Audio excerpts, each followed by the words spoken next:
Hello बच्चों, welcome to my channel Rahman study zone. आज motion in straight line का lecture number 2। पिछले lecture में हम लोगों ने डिस्टेंस और डिस्प्लेसमेंट के कॉन्सेप्ट को समझा और आज की इस वीडियो में हम लोग पढ़ेंगे स्पीड और वेलोसिटी के बारे में। तो देखिए, स्पीड और वेलोसिटी कैसे निकालते हैं। स्पीड क्या होता है? स्पीड का फार्मूला होता है डिस्टेंस अपॉन टाइम, जबकि वेलोसिटी क्या होता है? Displacement upon time. जिस तरह से डिस्टेंस और डिस्प्लेसमेंट में हम लोगों ने डिफरेंस को समझा, स्पीड क्या होती है? स्पीड एक स्केलर क्वांटिटी है। जो डिस्टेंस में हम लोगों ने पढ़ा था डिस्टेंस स्केलर, तो स्पीड हमारी स्केलर क्वांटिटी हो गई, जबकि डिस्प्लेसमेंट जो है ये वेक्टर क्वांटिटी है। स्पीड हमको बताती है यूनिट टाइम में किसी ऑब्जेक्ट ने कितनी डिस्टेंस को कवर किया, जबकि वेलोसिटी बताती है कि यूनिट टाइम में कितना डिस्प्लेसमेंट हुआ। एक पॉइंट से दूसरे पॉइंट तक जाने में जो डिस्टेंस कवर हो रही है, उस डिस्टेंस में यूनिट टाइम में जितनी डिस्टेंस होगी वो स्पीड कहलाएगी, जबकि जो डिस्प्लेसमेंट होगा यूनिट टाइम में वो कहलाएगा वेलोसिटी। इन दोनों के डिफरेंस को समझने के लिए हम लोग एक एग्जांपल लेते हैं। सपोज करिए एक पार्टिकल है, सेमी सर्कुलर पाथ पर चल रहा है। इसकी जो रेडियस है मान लीजिए r, ठीक, या इसकी वैल्यू ले लेते हैं। चलिए, मान लीजिए ये 10 मीटर दे रखा है। 10 मीटर रेडियस का एक सेमी सर्कुलर पाथ है। इस पाथ पर एक पार्टिकल ए पॉइंट से चलना स्टार्ट करता है और इस तरह से होते हुए बी पॉइंट पर पहुंचता है। ए से बी तक उसने अपनी ट्रेवलिंग की, अपनी यात्रा की। तो इस प्रोसेस में बोला ए से बी तक जाने में जो टाइम लगा, अगर वो 5 सेकेंड हो, टाइम आपको 5 सेकेंड दे दिया। एक पार्टिकल सेमी सर्कुलर पाथ पर ए से बी तक 5 सेकेंड में पहुंचता है। रेडियस इसकी 10 मीटर है। तो इस प्रोसेस में डिस्टेंस के स्पीड कितना होगा और वेलोसिटी कितनी होगी? देखिए, स्पीड निकालना है तो हम लिखेंगे डिस्टेंस अपॉन टाइम। तो डिस्टेंस यहाँ पर आपको है, यहाँ से लेकर ये पूरा पाथ, क्योंकि आपने पिछली वीडियो में सिखाया गया था। डिस्टेंस के लिए हम लोग क्या करते हैं? पाथ को देखते हैं, उसकी लेंथ निकालते हैं। और डिस्प्लेसमेंट के लिए सिर्फ इनिशियल पॉइंट और फाइनल पॉइंट के बीच की स्ट्रेट डिस्टेंस या सीधी डिस्टेंस या शॉर्टेड डिस्टेंस ली जाती है। तो स्पीड के लिए हमें डिस्टेंस चाहिए। डिस्टेंस के लिए हमें पाथ देखना पड़ेगा। पार्टिकल यहाँ से चलना स्टार्ट हुआ है और इस पाथ को लेते हुए यहाँ पर आया, तो इस पाथ की जो लेंथ होगी वो हमको चाहिए होगा। और ये पाथ कैसा है? Semi circle. सेमी सर्कल में क्या होगा? ये पूरा सर्किल होता है तो इसका सरकमफ्रेंस 2πr। और ये आधा सर्किल है तो इसके सरकमफ्रेंस का हाफ कर देंगे, तो 2πr का हाफ कितना हो गया? πr। और टाइम 5 सेकेंड दे रखा है। रेडियस की वैल्यू आपको मालूम है 10, तो यहाँ रख देंगे 10π/5, यानी आ गया 2π। स्पीड हो गई हमारी 2π मीटर पर सेकेंड। अगर पाई की वैल्यू रखना चाहे रख ले 3.14, ठीक है, तो 6.28 मीटर पर सेकेंड स्पीड आ गई। लेकिन अगर इसी में हमको वेलोसिटी निकालनी हो, तो वेलोसिटी के लिए हम लोग क्या करेंगे? वेलोसिटी के लिए हमको डिस्प्लेसमेंट चाहिए, डिस्प्लेसमेंट अपॉन टाइम। तो डिस्प्लेसमेंट अपॉन टाइम जब करेंगे, देखेंगे पार्टिकल यहाँ से चला, ये इनिशियल पॉइंट है, यहाँ पर पहुँचा, ये इसका फाइनल पॉइंट है। तो इनिशियल पॉइंट से लेकर फाइनल पॉइंट के बीच की जो शॉर्टेड डिस्टेंस होती है उसको हम लोग डिस्प्लेसमेंट बोलते हैं। तो डिस्प्लेसमेंट निकालने के लिए हमको ये लाइन चाहिए होगी, यहाँ से लेकर यहाँ तक। और ये लाइन क्या है? डायमीटर। डायमीटर इसका रेडियस 10 है, तो डायमीटर कितना हो गया? 20। तो डिस्प्लेसमेंट हो गया 20 टाइम 5 सेकेंड, ये आ गया 4 मीटर पर सेकेंड। ठीक, तो ये स्पीड और वेलोसिटी में डिफरेंस समझ में आ गया होगा कि स्पीड के लिए हमको डिस्टेंस लेना पड़ेगा, जबकि वेलोसिटी के लिए हमको डिस्प्लेसमेंट लेना पड़ेगा। सिंबल दोनों का सेम है। स्पीड के लिए भी हम वी लिखते हैं, वेलोसिटी के लिए भी लिखते हैं। लेकिन वेक्टर में हमने पढ़ा कि वेक्टर को रिप्रेजेंट करने के लिए एरो बना दिया जाता है। और अगर एरो आप नहीं बनाते हैं तो इसका मतलब उस समय हम वेलोसिटी का केवल मैग्नीट्यूड रिप्रेजेंट कर रहे हैं, डायरेक्शन को नहीं ले रहे हैं। तो सिंबल सेम हो गया, दोनों की यूनिट सेम होगी। ये भी मीटर पर सेकेंड में होगा, ये भी मीटर पर सेकेंड में होगा। इसकी भी डायमेंशन LT-1, इसकी भी डायमेंशन LT-1। तो डिफरेंस किस बात का है? डिफरेंस बस ये है कि ये स्केलर क्वांटिटी है और ये वेक्टर क्वांटिटी है। इसके लिए हमें डिस्टेंस चाहिए और इसके लिए हमको डिस्प्लेसमेंट चाहिए। क्लियर है? चलिए, अब देखिए, बात यहाँ पर दूसरी करनी है कि जो वेलोसिटी या स्पीड है, इसके कई तरह के हम लोगों को पार्ट पढ़ने हैं। स्पीड में जैसे यूनिफॉर्म स्पीड पढ़ेंगे, फिर एवरेज स्पीड, इसके बाद हम लोग पढ़ेंगे इंस्टेंटेनियस स्पीड। और जितनी चीज़ें आप लोग स्पीड के बारे में पढ़ेंगे उतनी ही चीज़ें हम लोग वेलोसिटी के बारे में पढ़ेंगे, यानी uniform velocity, average velocity, instantaneous velocity. देखिए जब तक मैग्नीट्यूड की बात हो रही है, दोनों में डिफरेंस समझ में आ गया कि इसमें हमें डिस्प्लेसमेंट लेना है। बाकी कॉन्सेप्ट जो होगा यूनिफॉर्म स्पीड क्या है, तो उसी तरह से यूनिफॉर्म वेलोसिटी समझा देंगे। यूनिफॉर्म एवरेज स्पीड क्या है, एवरेज वेलोसिटी क्या है, इंस्टेंटेनियस स्पीड क्या है, इंस्टेंटेनियस वेलोसिटी क्या है। तो इन तीनों को अगर हम इसी तरह समझ लें तो यही कॉन्सेप्ट हम वहाँ पे इस्तेमाल करके वेलोसिटी को भी समझ सकते हैं। तो एक एक करके बात करते हैं। पहले यूनिफॉर्म स्पीड की बात करें। देखिए जब कोई पार्टिकल या कोई भी ऑब्जेक्ट, कोई भी body equal interval of time में इक्वल डिस्टेंस को कवर कर रही है तो हम कहते हैं वो बॉडी यूनिफॉर्म स्पीड से चल रही है। यूनिफॉर्म स्पीड का मतलब हुआ कि स्पीड न बढ़ रही है और न घट रही है। अगर कोई ऑब्जेक्ट की यूनिफॉर्म स्पीड 20 मीटर पर सेकेंड है, इसका मतलब हर एक सेकेंड में वो 20 मीटर की डिस्टेंस को कवर कर रहा होगा। तो जब भी कोई object equal interval of time में इक्वल डिस्टेंस कवर करता है तो हम कहते हैं उसकी जो स्पीड है वो यूनिफॉर्म स्पीड है। डेली लाइफ में किसी भी गाड़ी के लिए या हम अपनी ट्रैवलिंग करते हैं उसमें ये चीज़ थोड़ा सा पॉसिबल नहीं है, क्योंकि हमारी गाड़ी की जो स्पीड है वो कंटिन्यू एक बराबर नहीं रहती। तो जब भी किसी हम लंबी यात्रा पर जाते हैं, लंबी ट्रैवलिंग करते हैं या लॉन्ग डिस्टेंस की जब भी बात होगी तो वहाँ पर हमें एवरेज स्पीड का सहारा लेना पड़ेगा। रीज़न ये है कि जब एक पॉइंट से दूसरे पॉइंट तक आप जा रहे हो, एक प्लेस से दूसरे प्लेस तक जा रहे हैं, मान लीजिए आप एक डिस्ट्रिक्ट से दूसरे डिस्ट्रिक्ट में जा रहे हैं अपनी कार से, तो कार की जो स्पीड है पूरे रास्ते में एक बराबर नहीं रहेगी। कभी कार तेज़ भी चली होगी, कभी धीमी भी होगी, कहीं रुकी भी होगी। और अगर मान लो हम यहाँ से स्टार्ट हुए अपने घर से और फाइनली दूसरे के यहाँ दूसरे डिस्ट्रिक्ट में किसी घर पहुँचे और वो हमसे पूछे कि आप कितनी स्पीड से आए हो, गाड़ी की स्पीड क्या चला कर आप आए हो, तो आप क्या जवाब दे पाएंगे? क्योंकि यहाँ पर ये स्पीड तो कंटिन्यू चेंज हो रही थी, हमारी स्पीड तो जैसी थी नहीं। तो यहाँ पे हम लोग क्या करेंगे, एवरेज स्पीड को सहारा लेंगे। एवरेज स्पीड के लिए हम लोग क्या करेंगे, टोटल डिस्टेंस हम देखेंगे, टोटल डिस्टेंस हमने कितनी कवर की है और टोटल टाइम हमको कितना लगा। तो टोटल डिस्टेंस और टोटल टाइम को जब डिवाइड करेंगे, रेशियो निकालेंगे, ये हमको एवरेज स्पीड देगा। ठीक, यहाँ से लेकर यहाँ तक टोटल जो ट्रैवलिंग है, टोटल जो यात्रा है वो 350 किलोमीटर की मान लीजिए है और टोटल टाइम आपको 7 घंटे लग गए। तो इसका मतलब आपकी जो एवरेज स्पीड है वो total distance upon total time divide कर देंगे तो आ जाएगा 50 किलोमीटर पर आवर। यानी आप कह सकते हैं 50 किलोमीटर पर आवर की स्पीड से आए हैं। तो देखिए जो एवरेज स्पीड है, एक्चुअल में जो एवरेज स्पीड है, हो सकता है पूरे रास्ते भर आपकी ये स्पीड रही ना हो, आप इससे कम चले हैं या इससे ज़्यादा चले, 50 हो सकता है ना भी हो। लेकिन एवरेज बता देने से क्या होता है, दो बातें होती हैं। एक तो जब भी लॉन्ग डिस्टेंस चल रहे हैं, यूनिफॉर्म मोशन नहीं हो रहा है, स्पीड आपकी यूनिफॉर्म नहीं है, तो अपनी बात को कहने का एक तरीका है कि हमें एवरेज निकालना पड़ेगा। इससे क्या होगा, अगर हम कहते हैं कि भाई 50 किलोमीटर पर आवर की स्पीड से आए हैं तो हमारी बात सही भी निकलेगी और वो चेक करना चाहे चेक कर सकता है कि भाई 7 घंटे इनको लगे हैं, इतनी स्पीड से ये आए हैं, यानी 7535 यानी 350 किलोमीटर आ गए, यानी सही है। और दूसरी चीज़, इससे ये आइडिया लगता है कि अगर इसी तरह से हम चलते रहें, जो ये एवरेज हम लेके चल रहे हैं, अगर ये एवरेज हम लेके चलते रहें तो अगले 2 घंटे में कहाँ पहुँचेंगे, या अगले 1 घंटे में कहाँ पहुँचेंगे, या अगला हमें 200 किलोमीटर और जाना है तो कितना टाइम लगेगा। तो ये सब आइडिया इससे लग जाता है। ये एवरेज स्पीड का कॉन्सेप्ट होता है। बाकी एवरेज स्पीड का ये मतलब नहीं कि कहीं स्पीड इतनी स्पीड कहीं पर 40 भी रही होगी, कहीं 30 रही होगी, कहीं 0 रही होगी। तो एवरेज से हमको ये 2 कॉन्सेप्ट मिलते हैं। एक तो हम अपनी बात को कहने में सक्षम हो गए, अपनी बात को बता दिए भाई यहाँ से लेकर यहाँ तक जो हमारी स्पीड है वो एवरेज स्पीड इतनी है, अगर इतनी स्पीड से हम चलते तो 7 घंटे में यहाँ पर आ जाते। और दूसरा, अगर इसी कंटिन्यूस एवरेज स्पीड से हम चलते रहे, जिस प्रोसेस से हम चले ऐसे ही चलते रहे, तो अगले 2 घंटे में कहाँ पहुँचेंगे, आइडिया लग जाएगा। ठीक, लेकिन अब बात आती है कि जो एवरेज स्पीड है इसका फार्मूला क्या हुआ, total distance upon total time. अब इसके ऊपर पहले हम लोग कुछ न्यूमेरिकल लगा लेते हैं।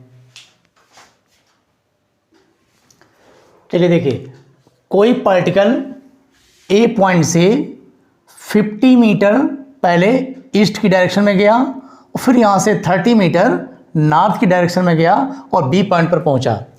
ए से बी तक जाने के लिए उसने जो रास्ता अपनाया है वो ए से पहले 50 मीटर ईस्ट में गया और वहाँ तक जाने में इसको टाइम लगा 3 सेकेंड, और इसके बाद यहाँ से नॉर्थ की तरफ गया 30 मीटर और वहाँ तक जाने में उसको लगा टाइम 2 सेकेंड। तो देखिए यहाँ पर इक्वल इंटरवल ऑफ टाइम में जो डिस्टेंस है वो अलग अलग है।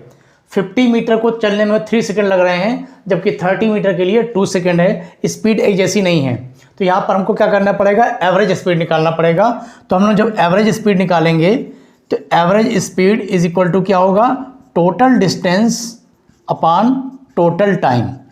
उसने टोटल कितनी डिस्टेंस कवर की है और उसमें टोटल कितना टाइम लगा। तो टोटल डिस्टेंस हमारा 50 मीटर और प्लस 30 मीटर, तो 50 प्लस 30, टोटल टाइम 3 प्लस 2 यानी 5 सेकेंड। ये हो गया आपका 80/5 यानी 16 मीटर पर सेकेंड। तो ये जो एवरेज स्पीड आ रही है, इसका मतलब अगर इसी स्पीड से वो यहाँ से कंटिन्यू एक बराबर चला होता तो भी यहाँ तक आने में उसको 5 घंटे लगते। ठीक, और अगर एवरेज वेलोसिटी निकालना हो तो क्या करेंगे इसी क्वेश्चन में। अगर इसी क्वेश्चन में हमको एवरेज वेलोसिटी निकालना है तो हम लिखेंगे total displacement upon total time. तो टाइम तो वही रहेगा, लेकिन अब डिस्प्लेसमेंट नहीं लेना है, डिस्टेंस नहीं लेना है, डिस्प्लेसमेंट लेना है। तो डिस्प्लेसमेंट के लिए क्या करते हैं, इनिशियल पॉइंट और फाइनल पॉइंट, इसके बीच की स्ट्रेट डिस्टेंस ये हमको चाहिए, ये होता है डिस्प्लेसमेंट। तो देखिए अगर ये 50 है, ये 30 है, थोड़ा सा कैलकुलेशन आसान करने के लिए एक काम करते हैं, आप 40 कर लेते हैं। मान लीजिए 40 है तो ये आपका 40 मीटर हो गया, 40 प्लस 30 70, ये हो गया 14 मीटर पर सेकेंड। थोड़ा समझना है कॉन्सेप्ट को। देखिए ये 40 हो गया, ये 30 हो गया, तो ये हमारा डायगोनल से निकाल लेंगे पाइथागोरस थ्योरम से। 40 मीटर 30 मीटर, तो अंडर रूट ऑफ 40 का स्क्वायर प्लस 30 का स्क्वायर, ये आपको मिल जाएगा 50 मीटर। तो डिस्प्लेसमेंट जो आ रहा है वो 50 मीटर आ रहा है। तो टोटल टाइम हमारा 5 सेकेंड, यानी एवरेज वेलोसिटी आ जाएगी 10 मीटर पर सेकेंड। तो देखिए एवरेज स्पीड अलग आ रही है, एवरेज वेलोसिटी अलग आ रही है। दूसरा एग्जांपल लेते हैं। अगर मान लीजिए एक लड़का है ए पॉइंट से, यानी अपने घर से 10 किलोमीटर दूर अपने दोस्त के घर जा रहा है, तो ए पॉइंट से बी पॉइंट यानी अपने घर से लेके दोस्त के घर तक 10 किलोमीटर की डिस्टेंस को उसने 3 घंटे में कवर किया। उसके बाद फिर वहाँ से जब वापस आता है अपने घर, तो आते समय उसमें 2 घंटे में कवर कर लिया, यानी स्पीड बढ़ा लिया होगा। तो ए से लेके पूरा बी के घर तक उसके दोस्त के घर गया, फिर वहाँ से वापस आया। इस पूरे यात्रा में, इस पूरी ट्रैवलिंग में उसकी एवरेज स्पीड कितनी है। तो अगर आपको एवरेज स्पीड चाहिए तो एवरेज स्पीड हो गया total distance upon total time, total distance upon total time. तो टोटल डिस्टेंस हमारा कितना हो गया, 10 किलोमीटर यहाँ गया, फिर 10 किलोमीटर इधर आया, तो टोटल डिस्टेंस हो गई 10 प्लस 10 यानी 20। और टाइम कितना हो गया, 3 घंटे जाने में लगे, 2 घंटे आने में लगे, टोटल टाइम हो गया 5 आवर्स। तो 20/5 यानी आपको मिल गया 4 किलोमीटर पर आवर। ये उसकी एवरेज स्पीड आ गई। जरा एवरेज वेलोसिटी निकालिए। तो जब एवरेज वेलोसिटी निकालेंगे तो इसके लिए हमें क्या चाहिए, डिस्प्लेसमेंट। इस बार हम लोग डिस्प्लेसमेंट लेंगे और टाइम टोटल कितना लगा। तो डिस्प्लेसमेंट देखिए, ये इनिशियल पॉइंट है, यहाँ से इधर गया और फिर यहाँ से वापस आया, तो यही इनिशियल पॉइंट है, यही फाइनल पॉइंट है। आपको क्लियर होगा। डिस्प्लेसमेंट कितना हो गया, 0। जब डिस्प्लेसमेंट 0 हो गया तो टाइम आप कुछ भी रखिए, आपका आंसर क्या मिल जाएगा, 0। तो देखना यहाँ पर एवरेज स्पीड तो आ रही है 4 किलोमीटर पर आवर, लेकिन एवरेज वेलोसिटी 0 है। ठीक है, तो ये डिस्टेंस और स्पीड में कुछ एग्जांपल लेके हमने डिफरेंस को समझा, एवरेज स्पीड क्या होती है और वेलोसिटी क्या होती है। अब एवरेज स्पीड के ऊपर 2-3 तरह के न्यूमेरिकल अक्सर बनाए जाते हैं, तो उनको हम लोग करने की कोशिश करेंगे। देखिए 2 पॉइंट के बीच का जो मोशन है उसको 3 अलग अलग तरीके से क्वेश्चन बनाए जा सकते हैं। उन तीनों को हम लोग समझेंगे, फार्मूला बनाएंगे उनका। अगर एक पॉइंट से लेके दूसरे पॉइंट तक जाना है और इस 2 पॉइंट के बीच का जो मोशन है उसको इस तरह से रिप्रेजेंट किया जाए कि एक प्लेस से हम चले, अगले प्लेस तक हमको जाना है। इसमें हम लोग क्या कर रहे हैं, D1 डिस्टेंस तक, यानी कुछ दूर तक हम लोग अलग स्पीड से चल रहे हैं, उसके बाद अलग स्पीड। इस तरह से अगर क्वेश्चन दिया हो कि भाई T1 टाइम तक या T1 टाइम में हमने D1 डिस्टेंस को कवर किया है, फिर T2 टाइम में D2 डिस्टेंस कवर हो गई, T3 टाइम में D3 डिस्टेंस कवर हुई, यानी यूनिफॉर्म स्पीड नहीं है, अलग अलग स्पीड से चल रहे हैं। तो इस तरह से क्वेश्चन अगर दिया हो कि आपकी पूरी ट्रैवलिंग को, पूरी यात्रा को अलग अलग पार्ट में डिवाइड कर दे, बोल दे पहले 5 सेकंड में 10 मीटर तय किए, उसके बाद अगले 2 सेकंड में हमने 50 मीटर तय किया, इस तरह से पूरे मोशन को डिस्क्राइब किया जाए, तो यहाँ पर हमारा जो एवरेज स्पीड का फार्मूला बनेगा, average speed is equal total distance upon total time. Main formula देखिए वही है, और उसी को अलग अलग तरीके से कैसे रिप्रेजेंट कर रहा है, total distance upon total time, ये एवरेज स्पीड का फॉर्मूला होता है। तो टोटल डिस्टेंस हम ले देंगे D1 plus D2 plus D3 and so on, जितने भी पार्ट किए जाएं, अपॉन टोटल टाइम क्या है, सारे टाइम को ऐड कर लेंगे, T1 plus T2 plus 3 and so on. तो ये हमारा एक फॉर्मूला बनता है। अब इस फॉर्मूले को भी देखिए दो तरह से अलग अलग कर सकते हैं। एक तरह का ये हो सकता है कि अगर इस क्वेश्चन को इस तरह से कहा जाए कि भाई पहले तो हम आपको बता रहे थे कि T1 टाइम में हमने D1 डिस्टेंस कवर की या T2 टाइम में D2 डिस्टेंस कवर की। अब हम डिस्टेंस ना बताएं, बल्कि आपसे ये कहते हैं कि T1 टाइम तक हम V1 स्पीड से चल रहे थे, फिर T2 टाइम तक हम V2 स्पीड से चले हैं, फिर T3 टाइम तक हमने V3 की स्पीड पकड़ी है। तो इस केस में हम लोग एवरेज स्पीड कैसे निकालेंगे, क्योंकि डिस्टेंस तो दिया नहीं, तो क्या करेंगे, इस डिस्टेंस को तोड़ देंगे फार्मूले में, distance is equal to speed into time. तो हम लोग क्या कर देंगे, D1 की जगह पर लिख देंगे V1 T1, क्योंकि T1 टाइम तक अगर V1 स्पीड से आप चलेंगे तो डिस्टेंस कितनी हो जाएगी, V1 इंटू T1। इसी तरह T2 टाइम तक आपने V2 स्पीड से कवर किया है तो डिस्टेंस हमारी हो जाएगी V2 T2। इसी तरह से V3 T3 and so on, और नीचे टाइम को ऐड कर दें। तो यानी अगर डिस्टेंस के बजाय आपको वेलोसिटी दे रहा हो अलग अलग टाइम के लिए, तो उसमें एवरेज स्पीड का फार्मूला ये बन जाएगा। दूसरी चीज़, अगर हम टाइम ना बताएं और ये बोल दें कि भाई पहले 50 किलोमीटर तक हम लोग 60 की स्पीड से गए, फिर अगले 30 किलोमीटर तक 90 की स्पीड से गए, इसमें टाइम की बात नहीं कर रहा। क्या कह रहा है कि D1 डिस्टेंस को हमने V1 स्पीड से कवर किया है, D2 डिस्टेंस को V2 स्पीड से कवर किया है। तो इस केस में क्या होगा, डिस्टेंस तो हमको दे रहा है तो डिस्टेंस तो ऐसे ही रहेगा, एज इट इज रहने देंगे इसको। टाइम नहीं दे रहा है इस बार, तो इस बार टाइम को निकाल लेंगे। टाइम इक्वल टू क्या होता है, डिस्टेंस अपॉन स्पीड। तो T1 टाइम मतलब D1 स्पीड को D1 डिस्टेंस को V1 स्पीड से तय किया है, तो T1 इक्वल टू हो जाएगा D1 upon V1 plus D2 upon V2 plus D3 upon V3। इस तरह से फॉर्मूले बनाकर क्वेश्चन को किया जा सकता है। बस आपको क्वेश्चन में देखिए मेन फार्मूला तो आपका यही है, average speed equal to total distance upon total time. अगर डिस्टेंस दिया हुआ है, टाइम नहीं दे रहा, टाइम के बदले में वेलोसिटी दे रहा, तो टाइम आप निकाल लीजिए अलग अलग टर्म में। टाइम नहीं दिया है, डिस्टेंस दे रहा है, तो उसको हम लोग तोड़ लेंगे। तो ये दो अलग अलग तरह के क्वेश्चन बनते हैं। अब इस पर हम लोग एग्जाम्पल भी लेते हैं और इस पर एक शॉर्ट फार्मूला बनाते हैं। अगर अपने पूरी यात्रा को, जो पूरी हमारी ट्रेवलिंग है, जो पूरा मोशन है A से B तक, अगर मान लीजिए इसको हम दो इक्वल पार्ट में डिवाइड कर लें, दोनों डिस्टेंस को इक्वल कर लें, और क्वेश्चन ये दिया जाए कि एक कार या एक बॉडी एक प्लेस से दूसरे प्लेस जा रही है, अपनी यात्रा का आधा डिस्टेंस, अपनी जो भी पूरा उसका मोशन होना है, जो भी ट्रेवलिंग होनी है, आधी डिस्टेंस को V1 स्पीड से कवर कर रहा है और अगली आधी डिस्टेंस को V2 स्पीड से कवर कर रहा है। तो बताइए उसकी एवरेज स्पीड क्या होगी। तो आधी डिस्टेंस का मतलब हो गया बीचों बीच, मतलब ये डिस्टेंस में अगर हम D मान लें तो हमको ये डिस्टेंस भी D मानना पड़ेगा। तो आधी डिस्टेंस को ये V1 स्पीड से कवर कर रहा है और आधी डिस्टेंस को V2 स्पीड से कवर कर रहा है। तो इस केस में एवरेज स्पीड का फॉर्मूला क्या होगा, तो एवरेज स्पीड का फॉर्मूला होता है total distance upon total time. तो देखिए टोटल डिस्टेंस जो है वो तो आपको D1 प्लस D2 से मिल जाएगा। तो टोटल डिस्टेंस हमारा हो गया D1 प्लस D2, जिसमें पहला डिस्टेंस भी D है और ये भी हमारा D है, तो D plus D। Total time कैसे निकालेंगे, तो पहली D डिस्टेंस को उसने V1 की स्पीड से कवर किया है, तो कितना टाइम लगा होगा, तो time equal to distance upon speed, यानी होगा D अपॉन V1। अगली बार हो जाएगा D अपॉन V2। ऊपर देखिए आपका हो गया 2D, नीचे अगर हम D को कॉमन ले लें तो 1 upon V1 plus 1 upon V2, D से D कैंसिल आउट हो गया और ये हो गया 2। इसको सॉल्व कर लेंगे तो V1 V2 ऊपर चला गया अपॉन V1 प्लस V2। तो ये हम शॉर्ट फार्मूला भी याद कर लेंगे कि अगर कोई भी बॉडी अपनी पूरी यात्रा का, पूरी जो ट्रैवलिंग है, उसकी आधी डिस्टेंस को V1 स्पीड से और आधी डिस्टेंस को V2 स्पीड से कवर करता है, तो एवरेज स्पीड का फार्मूला जो होगा वो आ जाएगा 2V1 V2 upon V1 plus V2। ये हमारे पास फार्मूला हो गया। अब इसका एक एग्जांपल लेते हैं। सपोज के लिए एक कार है, एक प्लेस से दूसरे प्लेस जा रही है, अपनी आधी डिस्टेंस को वो 60 की स्पीड से कवर करती है और अगली आधी डिस्टेंस को 40 की स्पीड से कवर करती है। तो उसकी एवरेज वेलोसिटी क्या होगी पूरे मोशन के लिए। तो पूरे मोशन के लिए एवरेज वेलोसिटी निकालना है तो ले देंगे 260 इंटू 40 डिवाइडेड बाई 60 प्लस 40।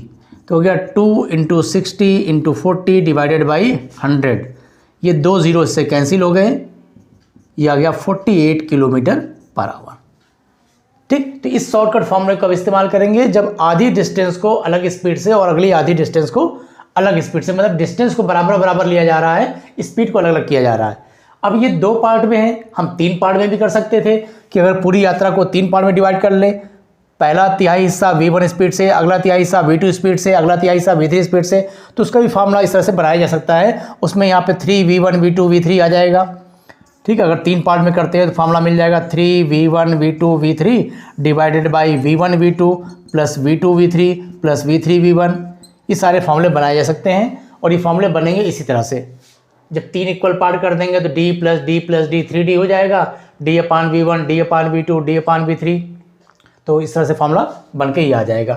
ठीक है, तो इस तरह से शॉर्टकट फार्मूले को इस्तेमाल कर सकते हैं। दूसरा होता है कि अगर हम अब डिस्टेंस को ना डिवाइड करें बल्कि हम अपनी पूरी यात्रा में जो हमारा टाइम लग रहा है अगर उस टाइम को ही डिवाइड कर लें कि जो टोटल टाइम लगा आधे टाइम तक हम लोग V1 स्पीड से चल रहे थे और अगले आधे टाइम तक हमने V2 स्पीड से कवर किया है, तो उस केस में हमारी एवरेज वेलोसिटी क्या होगी।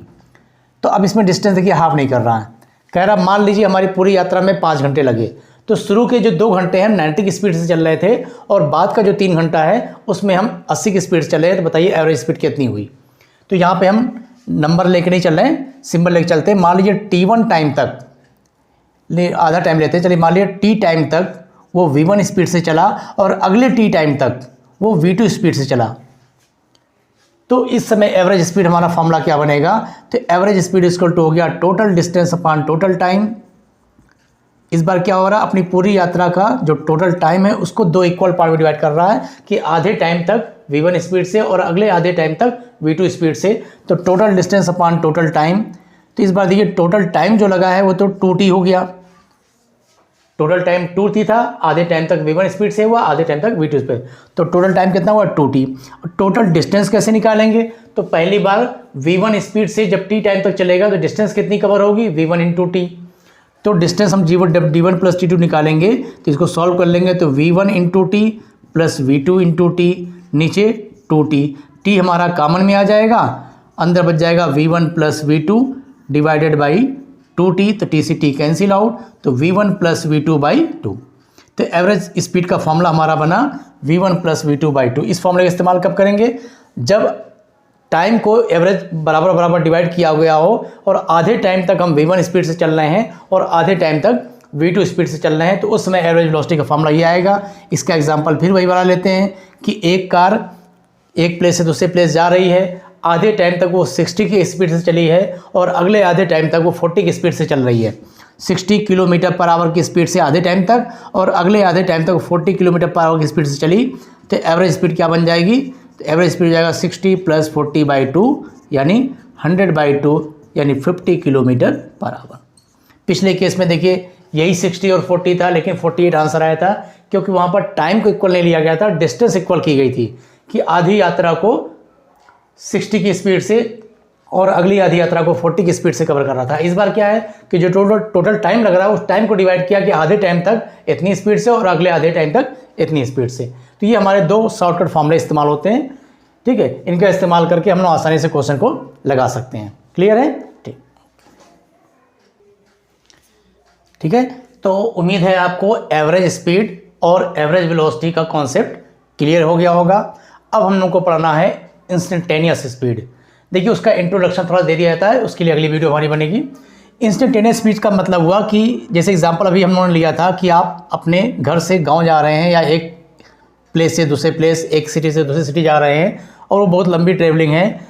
आप वहाँ पर पहुँचे थे तो आपसे किसी ने पूछा कि भाई किस स्पीड से आए हो, तो आपने एवरेज बता दिया।